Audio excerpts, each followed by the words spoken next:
Assalamualaikum warahmatullahi wabarakatuh. Kembali lagi bersama saya Yudi di channel YouTube Komunitas Lambung Sehat. Alhamdulillahirobbilalamin, hari ini saya masih bisa diberikan kesempatan untuk berjumpa dengan teman-teman.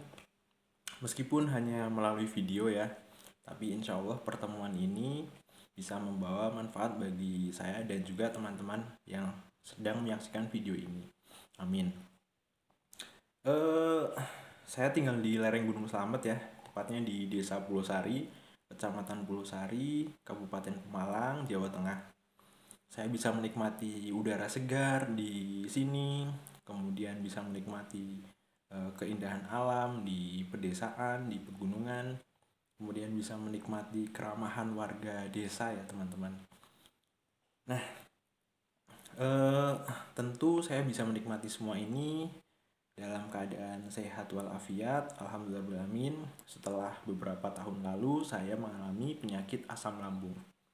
Di fase-fase itu eh, merupakan salah satu titik ya di mana saya merasakan hidup yang sangat-sangat berat, sangat-sangat menderita karena serangan fisik dan juga psikis, mental itu menyerang saya. Baik teman-teman, seperti biasa, saya akan berbagi pengalaman seputar penyakit asam lambung. Tapi sebelumnya, saya doakan teman-teman yang sedang menyaksikan video ini senantiasa diberikan kesehatan, diberikan kelancaran rizki, serta selalu dalam lindungan Allah Subhanahu wa Ta'ala. Bagi teman-teman yang sakit, semoga juga diberikan kesehatan, diberikan kesabaran dalam menjalani proses-proses penyembuhan, kemudian tetap semangat untuk bisa sembuh, karena kesembuhan itu nyata, insya Allah bisa kembali ya teman-teman, hidup normal, beraktivitas normal atas izin Allah Subhanahu Wa Taala. Kembali saya mengingatkan ya teman-teman, bahwa penyembuhan penyakit asam lambung itu memakan waktu yang cukup lama. Jadi bagi teman-teman yang sedang mengalaminya, saran saya adalah tetap bersabar. Saya mengatakan ini supaya mental teman-teman itu sudah siap untuk menjalani proses yang cukup lama. Jadi ada fase-fasenya ya. Lebih baik teman-teman mengetahui ini daripada teman-teman berekspektasi paling seminggu 2 minggu sembuh gitu. Lebih baik ya jangan ya teman-teman.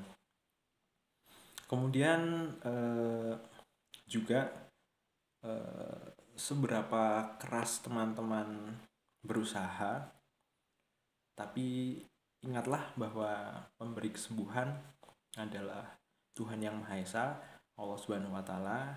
Jadi teman-teman tetap ya mengandalkan doa, mengandalkan pengharapan kita, kerendahan hati kita, ketulusan kita untuk meminta kesembuhan kepada Tuhan Yang Maha Esa, Allah Subhanahu wa Ta'ala. Setelah itu teman-teman bebas mau berikhtiar apapun, meminum obat apapun, memakai metode penyembuhan apapun, silahkan. Baik teman-teman, saya habis mandi kebetulan. Tadi setelah selesai bermain futsal dengan teman-teman, saya merasakan segar, kemudian bisa mandi. Dan tadi saya teringat, dulu saya pernah mengalami ketakutan ya, mengalami cemas ketika hendak mandi, bahkan ketika di kamar mandi. Mungkin teman-teman mengalami hal yang sama ya. Jadi saya dulu itu ketika akan mandi pasti agak-agak malas karena takut di kamar mandi. Selain kamar mandinya gelap, sempit, itu ketika saya di Semarang ya.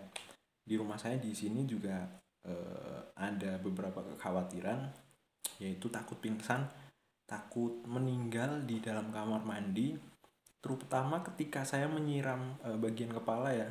Biasanya kan memejamkan mata itu. Nah itu biasanya timbul perasaan-perasaan yang menyerang kita, yang menakutkan, seperti itu. Kemudian apalagi di Semarang ya, di kamar mandi kos saya itu tempatnya kecil, sempit, kemudian baknya pakai ember, harus jongkok, pokoknya kurang nyaman lah ketika itu. Nah, ketika mau mandi tuh saya cukup was-was ya. Ya, seperti yang saya bilang tadi, rasanya itu takut pingsan, hampir eh, hampir pingsan, kemudian takut meninggal, takut mati di dalam kamar mandi. Tidak ada yang tahu. Nah, pikiran-pikiran itu muncul ya, terutama ketika di dalam kamar mandi menyiram bagian kepala, apalagi memejamkan mata. Itu berjalan beberapa lama ya, jadi tidak sebentar. Itu saya ingat di fase-fase awal lah, fase-fase awal itu gangguan ketika akan mandi ada ya, gangguan pada pikiran, psikis ya, mental kita. Kemudian saya menyiasatinya dengan mandi itu maksimal jam 5 sore. Jadi sebelum maghrib saya sudah harus mandi. Pada sebelum-sebelumnya saya tuh mandi tuh biasanya maghrib, setelah maghrib sekalian itu. Nah, akhirnya saya memutuskan untuk mandi sebelum gelap ya, sebelum sore banget. Jadi kondisi masih terang, mood kita masih bagus, kemudian perasaan kita itu masih bagus ya, masih baik, masih masih inilah apa, masih bersemangat gitu. Nah, biasanya kalau mulai sore menjelang maghrib, kemudian setelah maghrib itu mood kita turun, mood saya itu turun, semangat kita turun, kemudian mulailah timbul rasa cemas, kesepian, ketakutan, seperti itu.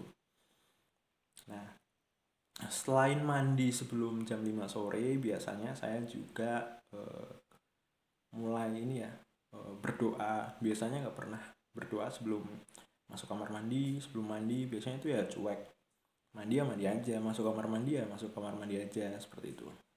Jadi setelah itu saya mulai mengevaluasi diri lah intinya. Ketika saya takut untuk melakukan sesuatu, saya berusaha menemukan cara agar saya bisa melakukan sesuatu dengan perasaan nyaman, tenang, aman, dan tidak takut. Jadi biasanya yang saya rasakan itu kecemasan, ketakutan yang menyerang itu ketika mandi sore. Jadi mandi saya itu saya usahakan sebelum maghrib, biasanya maksimal jam 5 sore. Kemudian sebelum masuk kamar mandi dan sebelum mandi saya usahakan untuk berdoa. Kemudian itu saya mandi biasanya menyiram bagian badan dulu ya, kemudian bagian kepala itu akhir.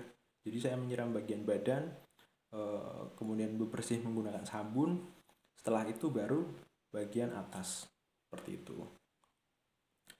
Itu beberapa tips ya.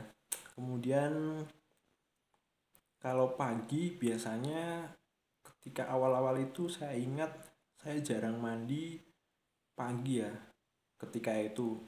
Tapi setelah aktif kuliah saya ya mandi tapi agak-agak siang, seperti itu. Sebetulnya teman-teman yang tidak malas ya mau mencoba, itu paling bagus mandi sebelum subuh. Awal-awal mungkin kita kaget ya, dingin kemudian masuk angin, tapi sebetulnya itu adalah kegiatan yang bagus ya. Jadi fisik kita akan lebih kuat ketika kita rajin mandi pagi, kemudian kekebalan tubuh akan lebih meningkat, perasaan segar, mood kita juga akan jauh lebih bagus karena di pagi hari ketika kita mengawali hari kita sudah merasakan segar, pikiran fresh, kemudian lebih bersemangat ya teman-teman. Itu sih kalau mau mandi lebih awal, lebih pagi ya. Jadi kalau nggak mau ya bebas pagi hari itu, karena keadaannya sudah terang ya, biasanya jam 6, jam 7, jam 8 itu matahari sudah bersinar agak tinggi ya, jadi lebih terang. Biasanya ya entah kenapa mood kita ya di pagi hari bagus. Jadi saya jarang merasakan kekhawatiran atau ketakutan ketika mandi pagi. Nah, Bagi teman-teman yang punya pengalaman yang sama atau punya tips, trik, atau cara tertentu untuk menghindari atau mengurangi ketakutan saat mandi, silahkan berbagi ya bersama kami. Silahkan ditulis di kolom komentar. Nanti kita ulas bersama supaya menjadi konten yang bermanfaat bagi teman-teman yang membutuhkan informasi ini. Teman-teman yang lain juga silahkan komen ya, tinggalkan pesan apapun di kolom komentar. Jangan lupa share juga kalau konten ini bermanfaat. Kemudian yang belum subscribe, jangan lupa subscribe channel ini, nyalakan lonceng notifikasinya. Kemudian berikan like silahkan kalau konten ini bermanfaat. Baik, cukup sekian video dari saya. Mohon maaf kalau kata-kata saya banyak yang belibet, banyak yang rumit ya, mohon maaf, tapi semoga intinya bisa dipahami teman-teman, bisa dipraktekkan dan bisa bermanfaat. Baiklah teman-teman, cukup sekian, salam dari saya, wassalamualaikum warahmatullahi wabarakatuh.